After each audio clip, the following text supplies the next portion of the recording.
Hello, everyone. Welcome to Webinar Wednesdays.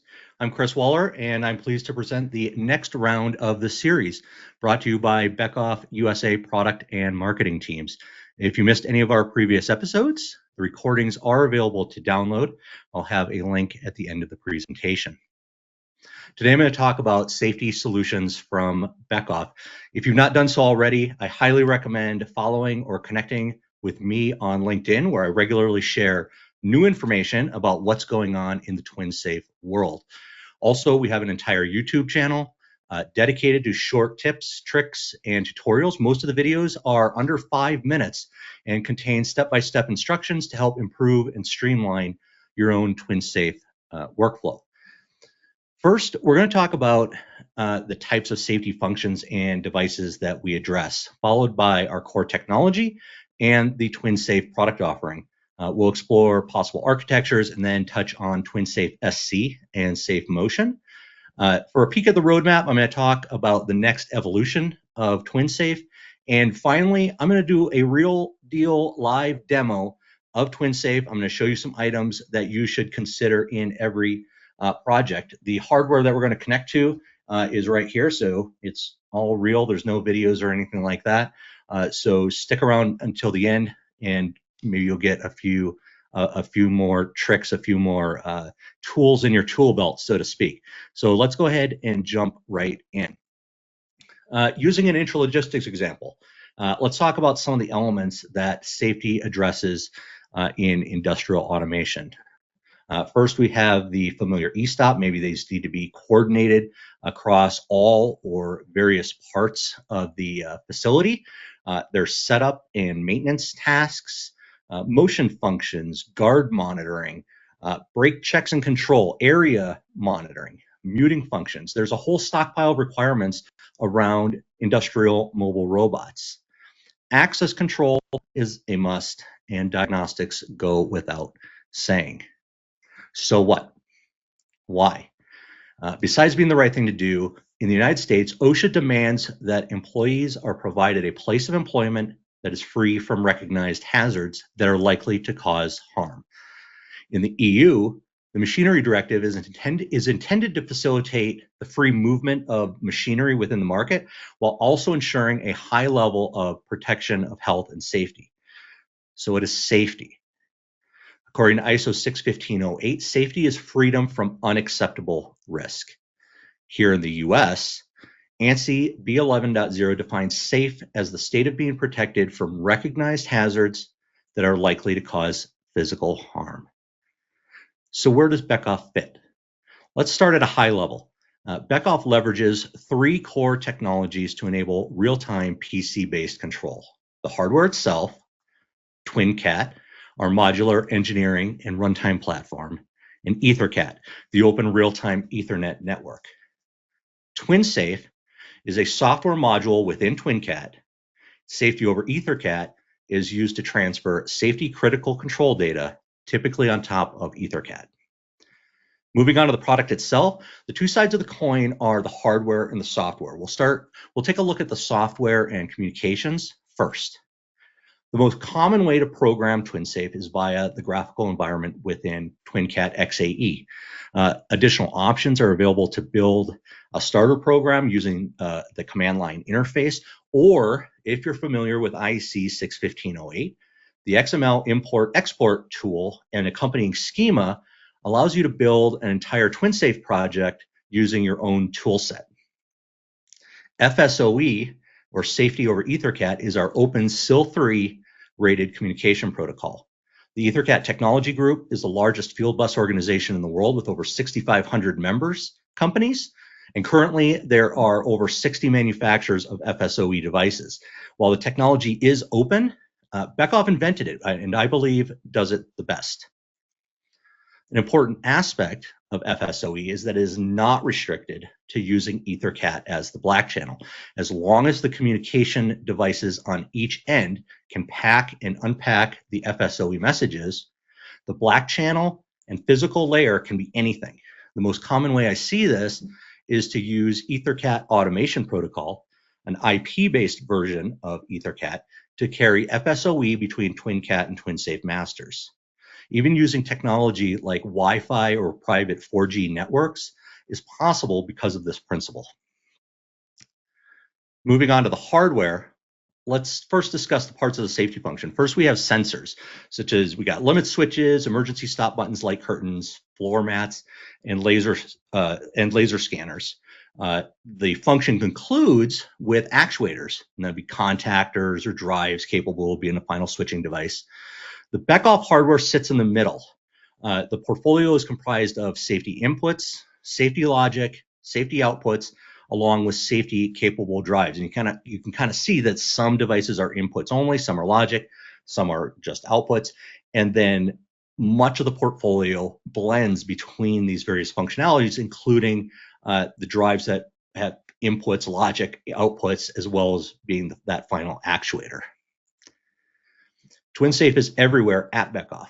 While we do have devices in the portfolio that are dedicated logic inputs or outputs, every TwinSAFE device we've released since 2018 includes full logic capability similar to our flagship controller, the EL6910. That includes IP20 EK and EL devices for the cabinet, IP67 machine mount EP boxes, plug-in EJ modules for custom circuit boards, and getting even more integrated is our new board-only EJ designs. That's just the I/O. Our servo drives are also full TwinSAFE devices with the newer AX8000 and ELM families containing full TwinSAFE logic. Distributed servo drives like AMI and AMP can also have full logic on board.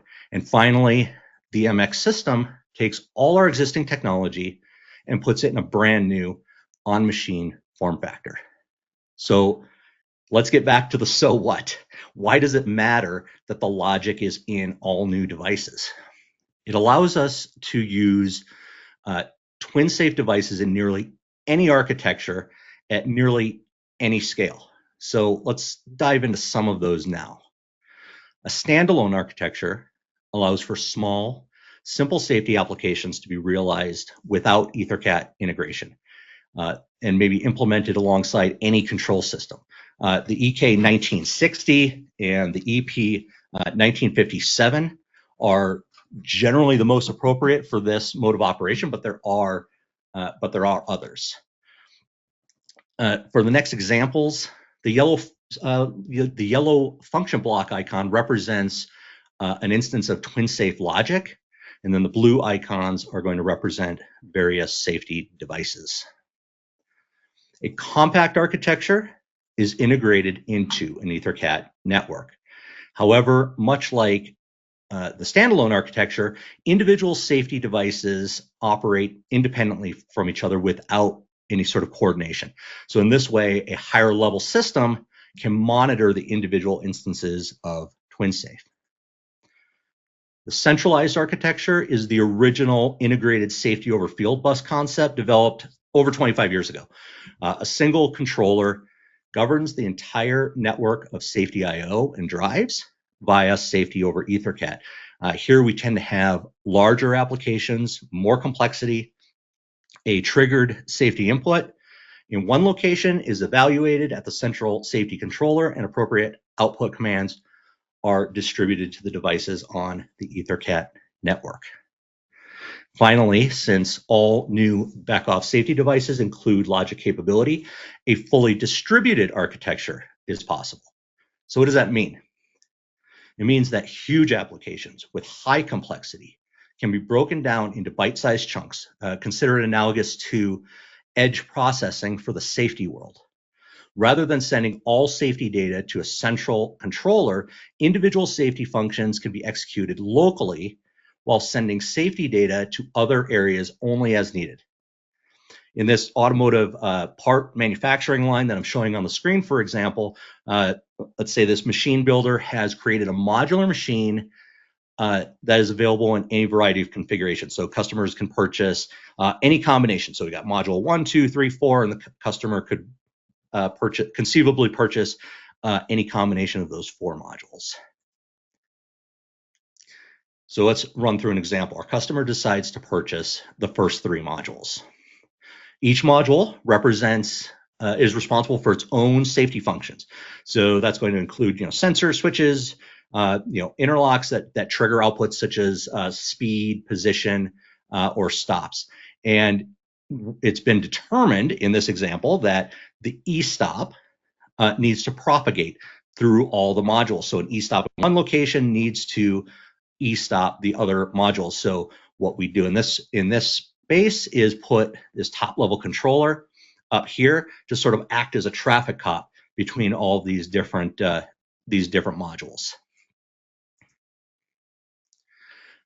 So let's move forward in time. Later, our customer decides to purchase and install this fourth module. The module also sends and receives emergency stop commands from the rest of the system. And it also handles its own safety functions. So in this case, we have a 4-axis little Scaro robot inside of this enclosure here with safe motion functions. Maybe it's got safe limited speed, position, safe limited speed. But what if the customer makes a change? The customer requests an additional Scaro robot in the module. Maybe this is non-standard for the manufacturer. So adding the additional Scaro requires more axes and doubles the number of safety functions. The machine builder can easily accommodate the request because all the safety functions are handled with local TwinSAFE logic and implemented at the factory before installation at the customer site. So no programming changes are required other than activating the connection to the fourth module, so that e-stop button that we talked about propagates throughout the entire machine. So think about doing this with centralized control. If this top level right here were a centralized controller, we couldn't just activate the new module because it's different. This would result in considerably more downtime for on-site commissioning.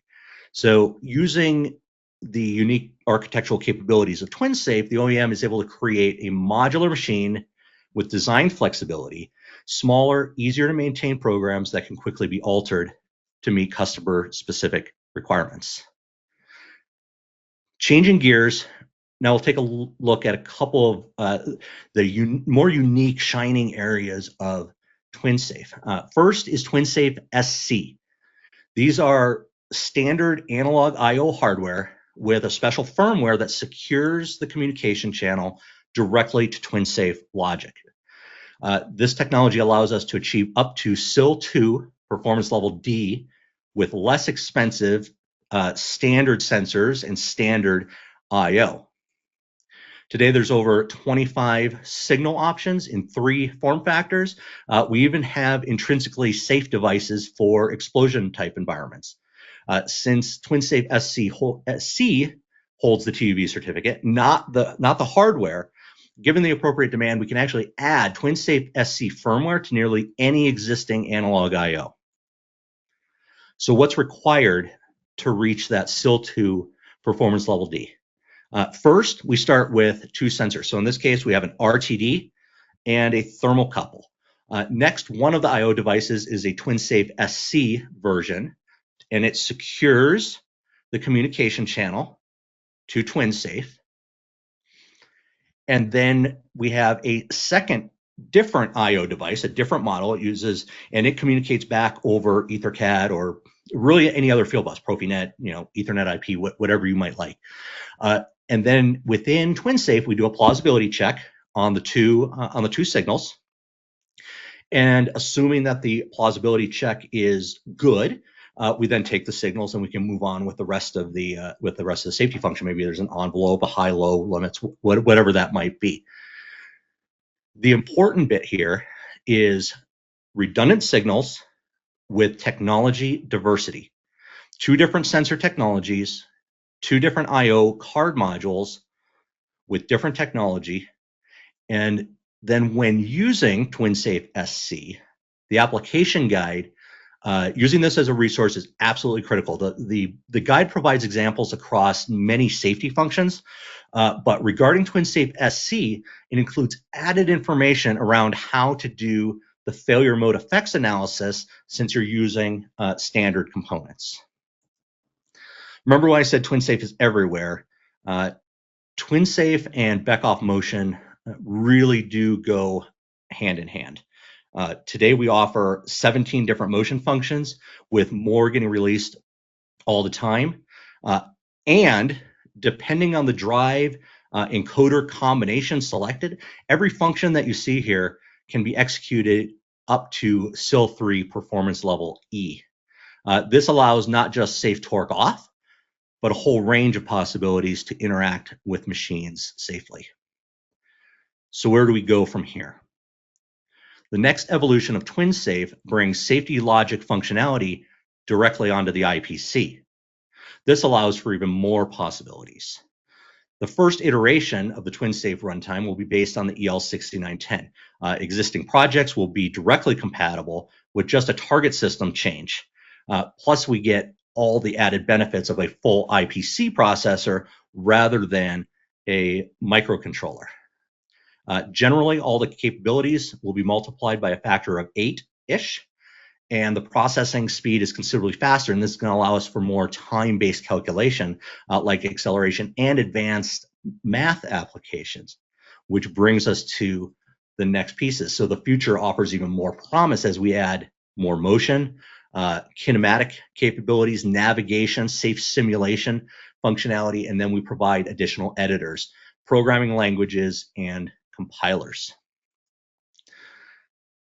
That actually concludes the presentation portion of this webinar. I'll be doing a Q&A at the end, but first I'm going to jump into the TwinCAT editor for a demo, and we're going to start basically from file new. So remember, change the camera over. This is the hardware that we're going to work with. I have a CX sitting off to the side. I have an EL6910 we're going to use for our logic, an EL1904 as our safety input device, and an EL2904 for the output. And then I've got some other safety hardware over here. So we've got a coupler with some safe I/O on it, as well as an EL1918, which could be just used as a safety input card, or a standalone controller with safety inputs as well, because that's fully logic capable. But we're going to focus over here, and I want to show you some of the things that I think about for every project. So let's jump over to TwinCAT. So like I said, we're pretty much at file new. I have a project loaded up called Webinar Wednesday, but there's nothing in it. So the first thing that I'm going to do is I'm going to go to Tools, Options, and then I'm going to navigate down to TwinCAT, the TwinSAFE environment, and I'm going to go to Default Info Data. By default, this is all turned off, but what we're looking at here is every element that we use within TwinSAFE has info data associated with it. So the groups have everything has a diag and a state. You know, the state: am I running? Am I in error? Am I in stop? What is that state? And then a diagnostic message specific to that element. So we have that available for groups. Every single function block has a state and a diag, except for maybe the very simple ones like the AND block doesn't have a diagnostic message, for example. The device info, when we talk about device, we're really talking about the target. So I want the info data for its ID, the project CRC, the serial number. We're turning those on. And then there's the connection. So that's the connection to the individual devices on the network. So that's going to be the I/O or the drives, right? So I want to see what is the state of the inputs, what is the state of the outputs, what is the state of the device of that connection itself, and then I want to get diagnostic messages. So why do I set this stuff to true? I could do a bunch of mapping and map the inputs and the outputs from these I/O devices and then bring them to alias devices that we'll talk about and then bring them out to the PLC. But that's a lot of extra steps. It's a lot of extra programming that's really not necessary. You can use the little error bit, for example, on a function block that says, hey, this block is an error, and map that to an alias and then map that to the outside world and do all that. If I do it here, I don't need to worry about any of that. I automatically have all the data that I need available in my I/O tree. Next piece I'm going to look at is this diagram editor, and just a couple of highlights in here. Always show online values. I have this set to true. By default, if I go online with my safety project, I'm going to see little green lines for items that are true and high and low, things like that. But I won't necessarily see the analog values, and I won't see true or false next to the ports. So I need to right-click and choose show online values. If I set this to true, that's one less thing, one less step that I need to do. And then the last one, action on FB port double click. By default, this is set to change the link. So the program assumes that maybe I pre-populated a bunch of variables within my group. And when I double click on a port on a function block, I'm going to choose one of those. Based on how you program, that may or may not be appropriate. So what I have it changed to is add new variable. So if I double click on a function block, it's just going to pop up a dialog that says, what's your new variable name? So I want to point a few of these pieces out just to get your environment set up so that you can function more efficiently. All right, close that. And next, we're going to go ahead and scan in the I/O. I'm connected to my target system right here. So I'm going to hit my magic wand and scan in the rack.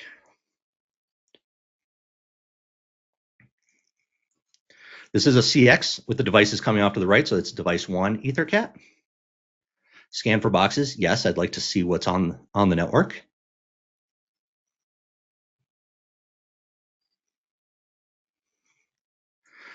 I do have a little servo drive over here, so it's asking if I want to add in a NC or CNC configuration. I'm going to skip that for now. Activate free run. On the safety side of things, some safety devices, the TwinSAFE SC device or TwinSAFE devices are all pretty good about configuration within free run. They don't really care. But if I've got maybe some third-party devices that are part of my network, a lot of devices don't like to be configured when free run is active. So unless I need free run, so that's basically moving EtherCAT frames while I'm in config to interact with I/O and things of that nature, unless I need to do something with it, when I'm working with the safety, I generally will turn this off. All right, so now we have our I/O right here. So you can see we've got our 6910, 1904, 2904 that we're working with. This next step is one that I very often see missing in projects, but it's really, really important to do. So EtherCAT is organized into sync units. So we're basically setting up individual messages from EtherCAT, individual frames. So all devices by default are sort of clumped into this sync unit default. But for safety, we want to divide some of this stuff out. So I'm going to go to sync unit, add new, and I'm going to say safety controller. And then what I'm going to do is add in the EL6910 and nothing else. So that logic device is going to exist within its own sync unit by itself. Then I'm going to add in a second sync unit and call it safety I/O. And I'm going to add in my 1904 and EL2904. So this is sort of the smallest set of sync units that I would typically do with safety. And really what it's about is controlling fault behavior, right? If we have a communication fault, I don't want to necessarily take out those other devices. So I want to plan for how the system is intended to fault if there's a problem. So I might have more sync units if I add additional groups within my safety project. Again, I'm going to talk about groups in a little bit. But for example, on the hardware here, maybe I have this other machine module that's separate, but maybe it's not always there. Or maybe this, when we disconnect this, I don't want that to fault out the rest of the system. So I might put this I/O then on maybe a remote safety I/O sync unit. So I want to keep this. Pretty granular. Next, I am going to add in a task. Every safety project has an error acknowledge bit that needs to be triggered somehow, right? If there's an error, I need to be able to trigger that bit. And then most are also going to include a run bit. And typically that run and that error acknowledge are going to be tied back to your PLC program. But if you're really just focused on developing the safety functions, maybe I don't have all that PLC stuff yet. And what I do is I'll often just create a TwinCAT task with an image and then add in a couple of variables. So I'm going to do a bit for error acknowledge.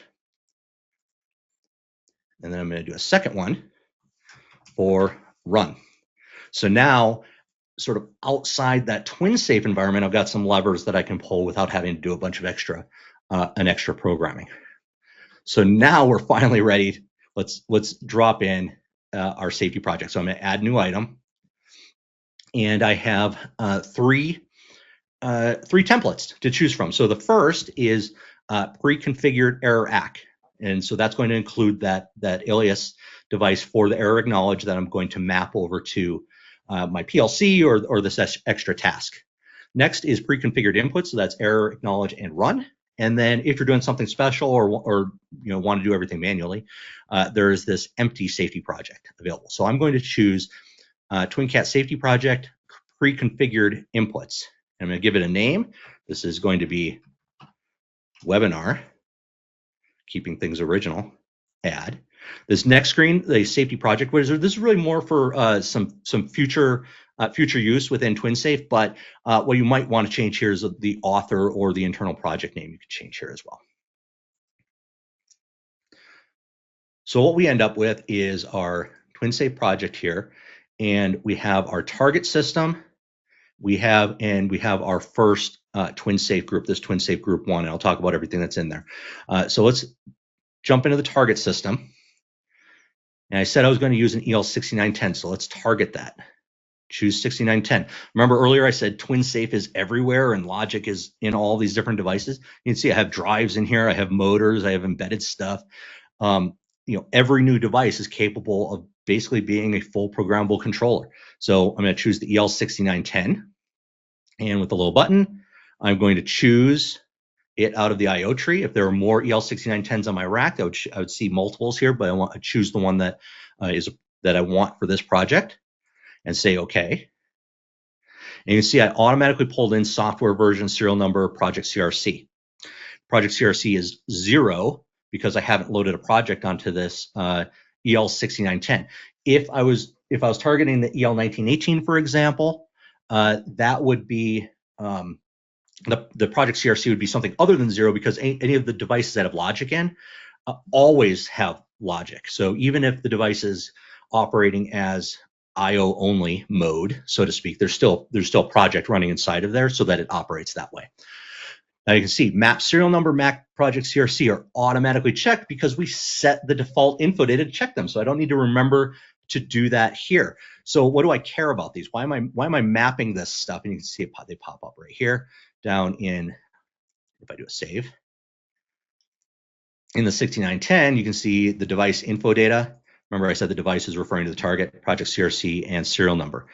So what I might do in my PLC, for example, is do some compares. Hey, has the serial number changed from what it was the last time I started up? So if you inadvertently let the magic smoke out of some devices and you need to replace that device, it would be nice if it prompted the maintenance person when I put in that new device to say, hey, your serial number has changed. I see your project CRC is different than what it was. Would you like me to restore that safety program? And what you do is, after you verify your project and everything, I can export the bin file that actually runs on the hardware, and I can store that someplace, and then use this backup restore mechanism, or actually do the backup and just pull it directly off of the device and store it somewhere, and then push it back to the individual device. Now, what I've also done here, you can see I picked up the hardware address. So this is the safe address.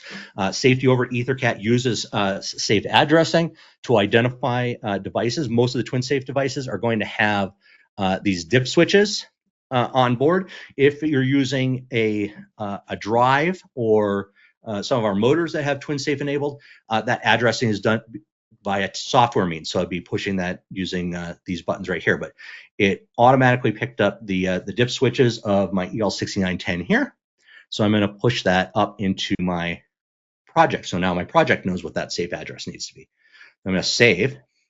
Now I want to show you something. I'm going to jump back to my IO tree, and we're going to take a look at the standard outputs. And you can see the standard in var1, standard in var2. What is that? That's these alias devices. So because of the template that we chose, we automatically got the error acknowledge and the run bits. Now, while these two don't matter so much, because I'm generally going to interact with these alias devices up here anyways to do all the mapping. As you add more alias devices, especially the standard alias devices, and actually even the safety IO, that when we get to talking about alias devices, this naming convention isn't doing me any favors. So what I'm going to do, because remember, TwinSAFE is a module within TwinCAT. We need to sort of like create some of these hooks. So what we're going to do is I'm going to select take over safety alias device names and take over standard alias device names. Now check this out. When I do a save, try to take over existing links. Yes, please. Now, if I go back into that standard outputs, what I'm going to see is TwinSAFE group 1. Oh, TwinSAFE group 1. Error acknowledge, run. So we can see what those logical links actually are. And so as long as those are checked, you're going to get that across your entire project. You should check this for every single project, quite frankly. All right, so let's talk about groups. So what is inside a group? One of the mistakes that folks sometimes make is they think about groups in terms of engineering organizational units, right? That, something for good engineering, good organization practice. Kind of, but that's not what it's for. Okay, so what groups are where related safety functions are assembled together. So if I have a bunch of functions that if one faults, they're related somehow, and I want those other functions to fault as well, then I would put them together inside of a group. So say I've got a bunch of say I've got a machine with a lot of doors on it, and maybe the doors actually aren't all just a stop. Maybe they've got some different safety functions. Like if I open this door, maybe there's some safe limited speed, or if it faults, it stops, it turns it off. But if one of the doors faults for some reason, I really want kind of that whole group to go into the same state. I want it to go into a safe state. So think of groups as two pieces. Related safety functions belong together inside of groups. And then fault handling. How do I want my faults to be handled? If I have a fault in one safety function, what other functions should it affect? What other functions should it not affect? If you don't want one faulted safety function to affect something over here, then this one over here needs to be in a separate group. So just to help get your head wrapped around what the purpose of a group is and what it is. So inside of the group, we have alias devices. Alias devices are windows to the rest of TwinCAT. They're the avatars, so to speak. So by default, I had this error acknowledge, which I'm going to connect to my process image that I created earlier. And I've got the same thing for run right here. And now I'm going to add in actually some safety alias devices. So I'm going to right click, and I can do this manually. So if I do add new item, I can do more standard alias devices, or I can do more Beckhoff devices, and I can sort of link things manually. But what I'm going to do is import alias devices from IO configuration. So it's going to show me the available TwinSAFE devices. EL1904, EL2904 are the ones that we're concerning ourselves with in this demo. I'm going to say OK. And we're successful. So let's go into these. What are we looking at? So EL1904. So that's our input card. The EL1904, we automatically got the FSOE address. So it automatically picked up on what the dip switches are set at. We have all of the linking, right? So all the messaging linking is done for us automatically here. Under the connection, we have our watchdog, which by default is 100 milliseconds, but I might raise or lower this. I might lower it because our safety function needs to operate faster. I might raise it because maybe we're doing like some sort of crazy wireless communications where I need to raise it, and my safety, my risk analysis says, hey, it's okay. You can, the safety function can operate a little bit slower, so I might change this.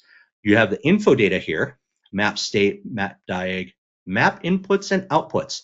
So from the process image, this is an input card. So the process image is pretty straightforward. It's these 4 inputs, but then we have this state and diag, right? What is the condition of the connection to that card? And then if it's in an error state, what is the diagnostic message that I'm going to get off of that connection? So I'm going to do a quick save, and it's going to say, hey, you don't have, something going on down here. But if I go to my 6910, then I can go to my safe connection info data, and right here, TwinSAFE group 1, 1904, 1904. And then we have our state diag and our input safe data.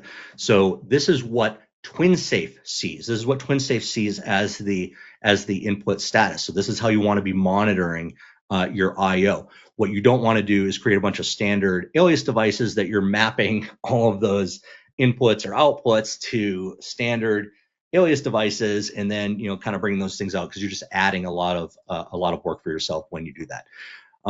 And then we have the safety parameters. So every card is going to be different. The safety parameters are going to be documented in the manual for the individual device that you're looking at. So this is going to be the EL1904.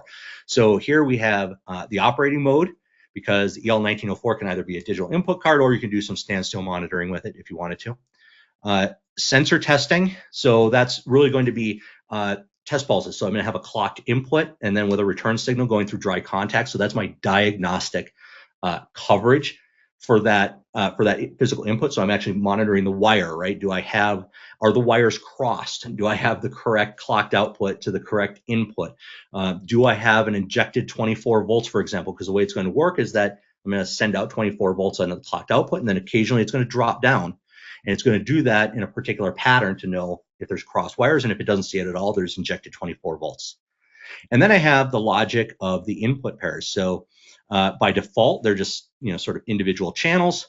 But if I could change this to OSSD, for example. Maybe I'm using a light curtain or a laser scanner or something like that, in which case I would turn the sensor testing off, and I would use this OSSD. Now, depending on which card that you're using, especially if we're using some of the even newer devices like the EL1918, for example, we're not going to see OSSD called out.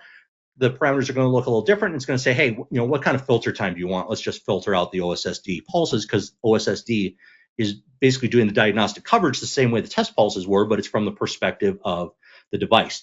But what we never really do, there is no handshake, right, between an OSSD device and this input. So here we choose OSSD. The other devices, we might just filter that test train out. And then we have this shortcut channel is no module fault. So that's for like bumpers and things like that, where I have one channel across the top of the bumper or the floor mat, another channel running across the other side of the floor mat, and then when somebody steps on it, they connect. So I'm still running test pulses through the top, test pulses through the bottom, they connect. That's how I know that the mat's been activated. That's what that's for. Now, if we go over to the 1904, it's a lot of the same stuff. We got our address, our connection, all of our info data is there, and it pops up right down here. And our watchdog time, our parameters are going to be different because now we're dealing with an output card. For example, am I doing current monitoring? Do I actually want to see the current load of a coil, for example? Is this thing a solenoid or a contact or something like that? And I want to see that there's actually a current draw there. And for all of these settings, again, these are going to be described in the manual for that specific device. Now I'm going to jump back over to the target system here and make sure I saved that. Good. So next, what we're going to do is take a look at the TwinSAFE Group 1 SAL. So this is the Safety Application Language worksheet. So this is where we're actually going to do our safety programming. Okay, so within our worksheet, we get our first network, and then we have our toolbox where we can add in additional networks, and then we have 30 some odd different commands that we can drop in. Again, now if I just select in here somewhere on the properties of the group itself, you can see that I have diag and state. Again, once again, active. So down in the underneath my 6910, I can see my group info data. So right here, TwinSAFE group 1 info data, state, and diag. So what I'm going to do is underneath my toolbox, I'm going to go ahead and grab just a safe e-stop. We're going to do this real simple. And remember, like I said, I set this so that the default action when I double click is to add in a new variable. So I just, restart. Now, but default would be, and you can actually change it back and forth by these little buttons right here as well. We can use change link, and this would be the default state of the program if you didn't change anything in your settings. So when I double click on this, what it wants to show is, hey, what are the variables that I already created down in my, so you can see the group port, error acknowledge, and run stop are already assigned. So is restart, the one that I just created. But that's what it's showing is if I pre-populated the variables, I could choose them from here. So I'm going to go back to the little plus sign, and I know that my e-stop button here has 2 contacts. So I'm going to add those in. E-stop contact 1 and e-stop contact 2. And then we're going to be triggering this contactor right here. So I'm just going to type that in, contactor. And now let's connect some of our alias devices, right? Our avatars for the physical devices. So the restart, I know is on the EL1904. I know that that's on input channel 3. And the e-stop contacts are going to be on channel 1 and 2. And then my contactor is on my EL2904 on output channel 1.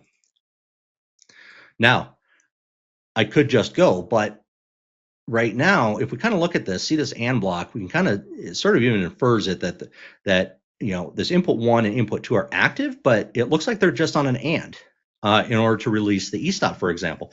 So, but we're doing redundant contacts on the same button, so we need to make some changes. So I'm going to click on this port right here and go back to properties. And right here where it says single channel, both activated, and you can kind of see that the channels are sort of grouped together graphically, but right now they're single channel, both activated. I'm going to change this to 2 channel. Now you can see that they're connected, and then we have this little 100, that is 100 milliseconds. So now we've got some discrepancy monitoring. One of the most common faults on a safety system is one of the contact blocks falls off the back of the button in shipping, and so you're turning just one contact on and off, but your machine never comes on because the other block is off. So here we're actually going to see that discrepancy that both of the contacts need to move together at the same time. So now what we're going to do is I'm going to verify my safety project. So you can see verification process has succeeded. There's 2 checkboxes. The first one is software only. So that I might use that, and these are both optional, right? I could go right to download, and it's going to verify like en route to downloads.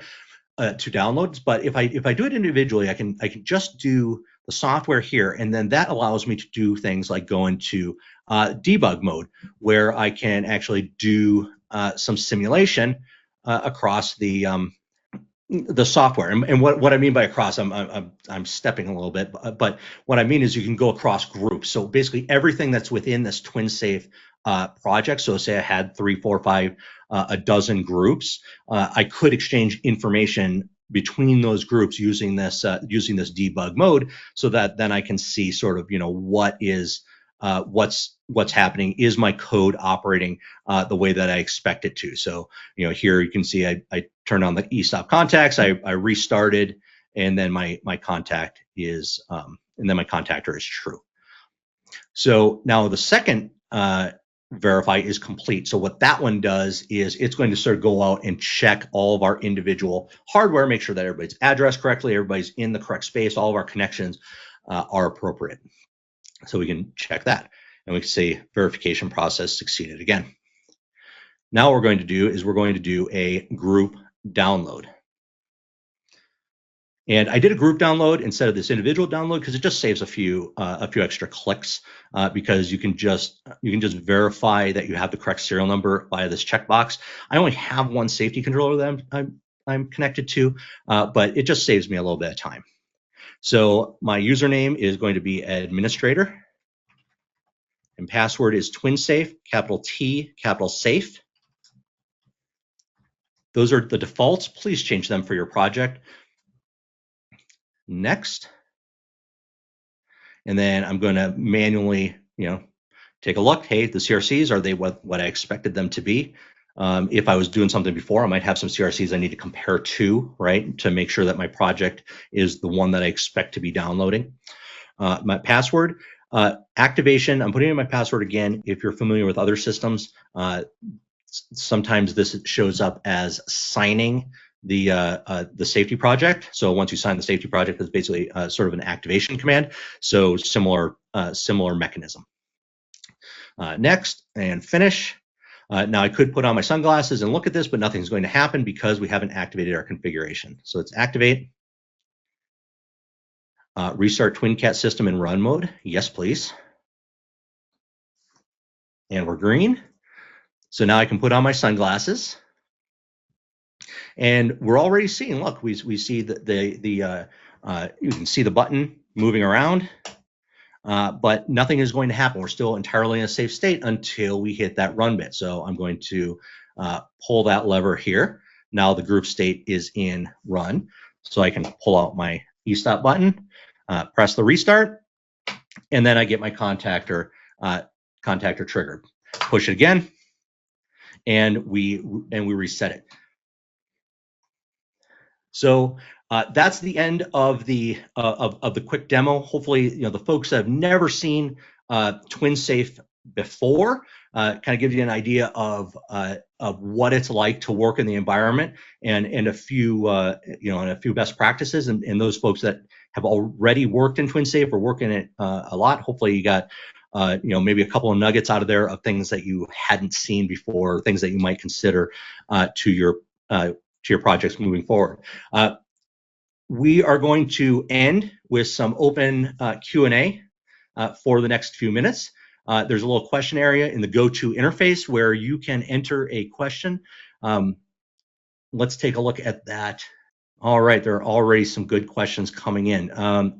You mentioned info data a lot.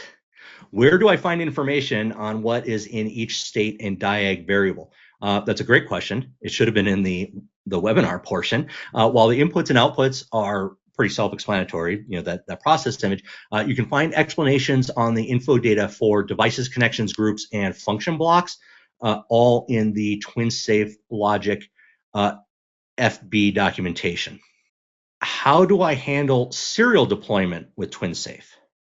That's another great question. The TwinSAFE loader is a separate tool that can push the compiled bin file directly to a TwinSAFE logic device. So what you do is once I verify my project, I could do an export as a bin, and that's actually what's used to run on the hardware itself.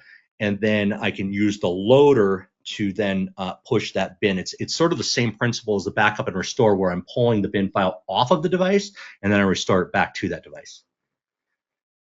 Can code be turned on or off or commented out for commissioning? Yes, actually we can show that, what that looks like. So I'm gonna take my sunglasses off, and we're looking at what's called customization settings. We're in the properties of the group itself here.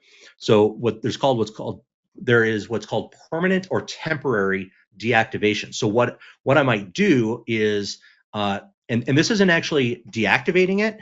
This is allowing it to be deactivated, and then I would actually deactivate it either through the download process. I get another screen, or this little wrench right here. You can do customization setting, or actually the loader that I just mentioned that can customize projects as well. So the difference here, temporary deactivation. And so what I would do is I put all the hardware, maybe this is the hardware that's specific to the door sensors, and the doors aren't there. What I might do is I might put this in its own group, along with the logic that goes along with those doors, and then say, well, during commissioning, I want to do temporary deactivation. So I deactivate it, I can do what I need to do. And then because it's temporary, and the assumption is that it's always, we're trying to come back to a safe state. When a power cycle, when it comes back, it's going to say, well, no, that safety is there again. If you don't want it, you need to do a temporary deactivation. And so so what the mechanism is under variable mapping, what we're going to see is this replacement values tab.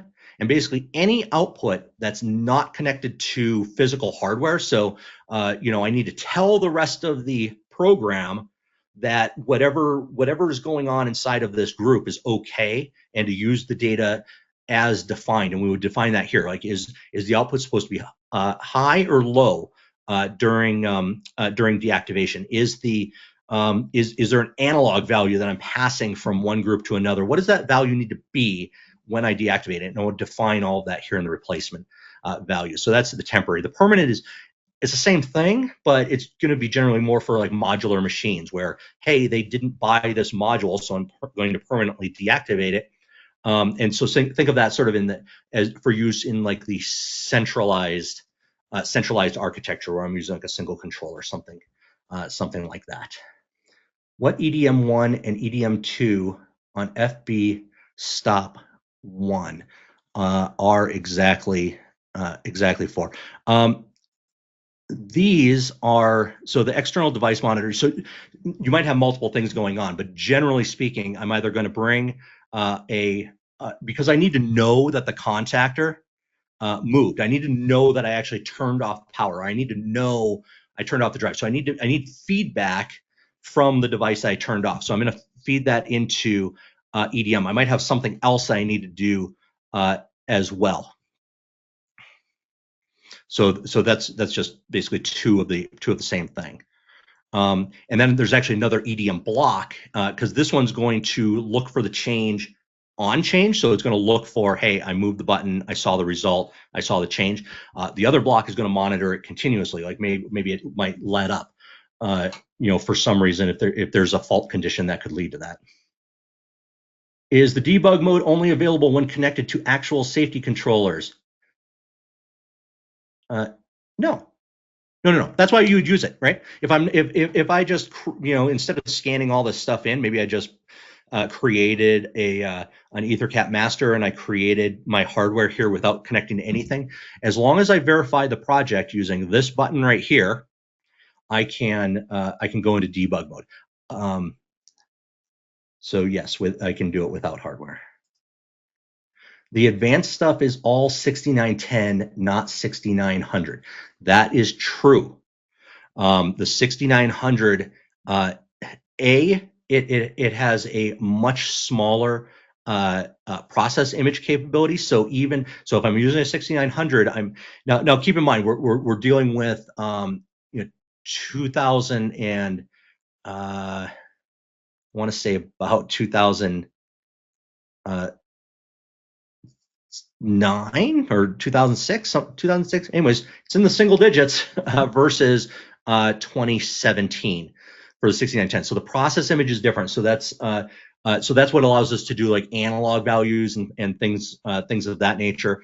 But yes, generally speaking, all the advanced stuff is going to be in the 6900 or any other logic device that is based on the 6900, which is going to be pretty much all of them. So that'd be like the EK 1960, the EP 1957. They're all sort of based on the EL 6910. How to programmatically restore safety project to safety controller if, for example, a new serial number is detected. So the backup restore functionality actually has there's a PLC library for TwinCAT that I bring in, and I want to say that there's 3 function blocks. There's the function block is backup. There's another function block for restore, and then there's another function block for delete project on a target. So basically, you use that library and then put code around it to figure that out. Generally speaking, you're not going to want it to do it automatically. You're probably going to want it to prompt you, but your risk assessment is going to inform that. But basically, it's those three function blocks. Cool. So if here's some closing thoughts. If we didn't get to your question, we'll put it up on the blog. But once again, I am Chris Waller at Beckhoff USA. If you'd like to learn more, please feel free to reach out to me or your local Beckhoff representative. On the screen, you should see QR codes for contact forms and info on upcoming episodes in the Webinar Wednesday series. I appreciate everyone's time today. Check out the webinar site for future episodes. Have a great day. Thank you.